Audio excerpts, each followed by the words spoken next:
The rain-slicked streets of Seattle gleamed under the neon glow. But inside the rusty anchor, the world felt small, warm, and alive. Elliot's heart thumped louder than the indie rock humming from the jukebox as they locked eyes with Mason, the bartender who'd been pouring their drinks and stealing their breath for weeks. Tonight, something felt different, like the air itself was holding its tongue, waiting for one of them to break the silence. Elliot had wandered into the rusty anchor 3 months ago, a stranger in a city that still felt too big.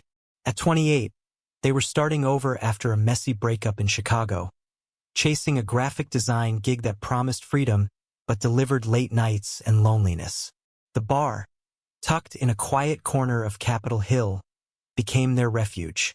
Mason, with his easy smile and knack for remembering everyone's story, was the reason they kept coming back. He was 32, a transplant from Atlanta, with a voice that carried the warmth of southern summers and eyes that seemed to see right through Elliot's guarded walls. "Rough day?" Mason asked, sliding a whiskey sour across the bar.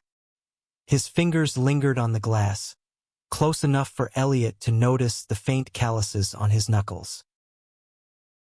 "Rough life," Elliot quipped, their lips curling into a half-smile. They adjusted their flannel shirt, suddenly self-conscious under Mason's gaze. "You ever feel like you're running from something, but you don't know what?" Mason leaned forward, elbows on the bar, his apron slightly wrinkled from a long shift. "All the time.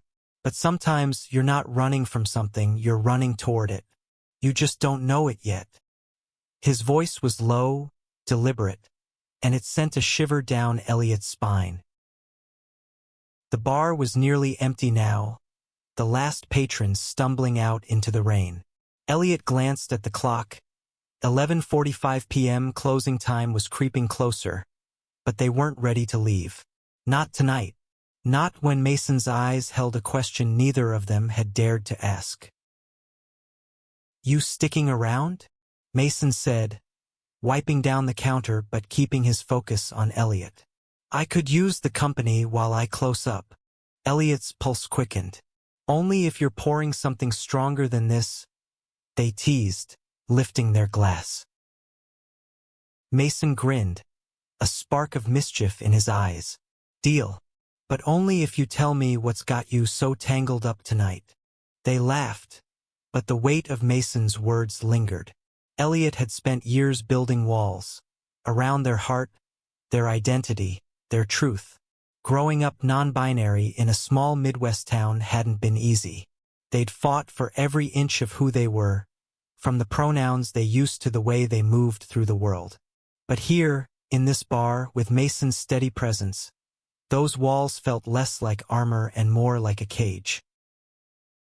As Mason flipped the closed sign on the door, the jukebox clicked off, leaving only the sound of rain tapping the windows. He poured 2 shots of bourbon, slid one to Elliot, and raised his glass. "To new beginnings," he said softly. Elliot clinked their glass against his, their fingers brushing for the briefest moment. "To figuring it out," they replied, their voice barely above a whisper. The bourbon burned, but the warmth in Mason's smile was stronger. They really talked for the first time. Mason shared how he'd left Atlanta after his family struggled to accept his bisexuality, how he'd found a home in Seattle's vibrant queer community. Elliot opened up about their ex, who'd loved them fiercely but never quite understood them. The words flowed easily, each one pulling them closer, until the bar felt like the only place in the world that mattered. "You ever think about what you really want?" Mason asked, his voice soft but piercing. He was leaning across the bar now, close enough that Elliot could smell the faint cedar of his cologne. Elliot's breath caught. "I didn't know what I wanted until I walked in here," they admitted, the words spilling out before they could stop them. Mason's eyes softened, and for a moment, the world held its breath. Then, slowly he reached out, his hand finding Elliot's. The touch was electric, grounding, everything all at once. I closed the bar early tonight, Mason said, his voice barely audible. I was hoping you'd stay. The rain had stopped by the time they stepped outside, the city quiet except for the distant hum of traffic. Mason locked the bar behind them, his keys jangling in the stillness. "Walk with me?"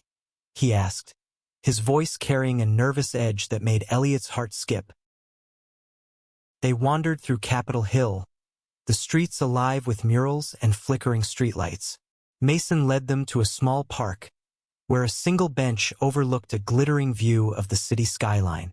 They sat, shoulders brushing, the night wrapping around them like a secret.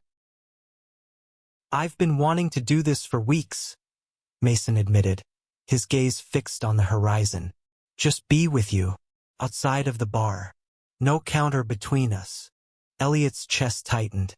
They'd spent so long guarding their heart, afraid of being seen too closely, afraid of being hurt again. But Mason's honesty was disarming, his vulnerability a mirror to their own. "I didn't think I was ready for this," Elliot said, their voice trembling. "For you." Mason turned to them, his eyes searching. "And now?" Now, Elliot swallowed, their hand finding Mason's again. "Now I'm terrified, but I don't want to run anymore." The moment hung between them, fragile and perfect. Mason leaned closer, his breath warm against Elliot's cheek. Their lips met, soft at first, then deeper, a kiss that felt like coming home after years of wandering. The city faded away, leaving only the two of them, tangled in the quiet beauty of something new. But even as they kissed, a shadow lingered in Elliot's mind. They'd been here before, falling hard, hoping for more, only to have it unravel. Mason's life seemed so steady, so rooted, while Elliot was still finding their footing. Could this really work, or were they setting themselves up for another heartbreak? The next few weeks were a blur of stolen moments. Elliot would linger at the bar until closing, helping Mason stack chairs or wipe down tables, their laughter filling the empty space. They'd walk home together, sharing stories under the streetlights, each night pulling them closer. Mason introduced Elliot to his friends, a tight-knit group of artists and musicians who welcomed them like family. For the first time in years, Elliot felt like they belonged. But belonging came with questions. Elliot's job was demanding, their contract temporary. Seattle was starting to feel like home, but what if they had to leave? And Mason, steady, dependable Mason, had dreams of his own.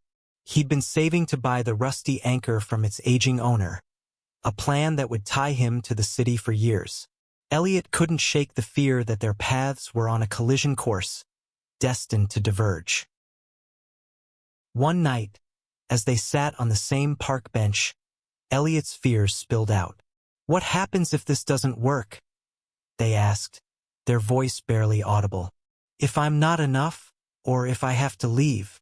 Mason's brow furrowed, his hand tightening around Elliot's. "You're enough," he said firmly. "You've always been enough. And if you have to leave, we'll figure it out. Together." The words were a lifeline, but they didn't erase the doubt.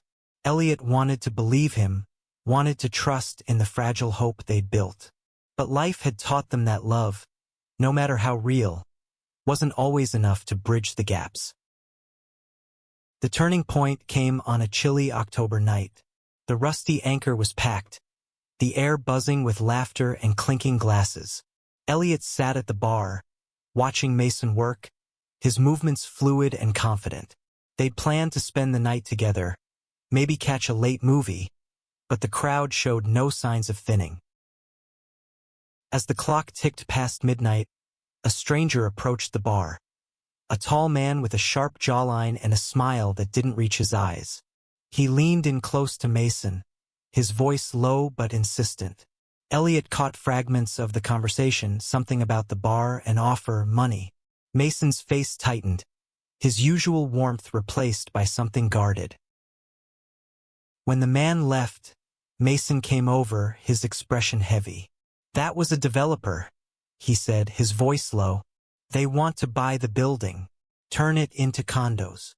Elliot's stomach dropped. What about the bar? Mason ran a hand through his hair, frustration etched into every line of his face. The owner's been thinking about selling. I've been trying to buy it myself, but I don't have enough yet. If they take it, he trailed off, his eyes distant. Elliot reached for his hand, their fingers intertwining. You'll fight for it, they said, their voice steady despite the knot in their chest. This place is your home. Our home. Mason looked at them, his eyes softening. You mean that? I do, Elliot said, surprising themselves with the certainty in their voice. I'm not going anywhere, Mason. Not unless you tell me to. The words hung between them, a promise and a challenge. Mason pulled them close, his forehead resting against theirs. Then stay, he whispered. Stay with me. Months later, the fight for the rusty anchor was far from over, but Mason and Elliot were in it together. They rallied the community, organized fundraisers, and poured their hearts into saving the bar. Elliot's design skills came to life in vibrant posters and social media campaigns, while Mason worked tirelessly to secure a loan. The bar became more than a place. It became a symbol of what they'd built together, a testament to love that didn't just survive but thrived in the face of uncertainty. One night, as they stood behind the bar, surrounded by friends and regulars, Mason raised a glass. To the rusty anchor, he said, his voice thick with emotion, and to the people who make it home. Elliot clinked their glass against his, their eyes shining. They'd found something rare. Not just love, but a shared purpose, a reason to stay. The future was still uncertain, but for the first time, Elliot wasn't afraid. They'd stopped running, not because they'd found all the answers, but because they'd found someone worth facing the questions with.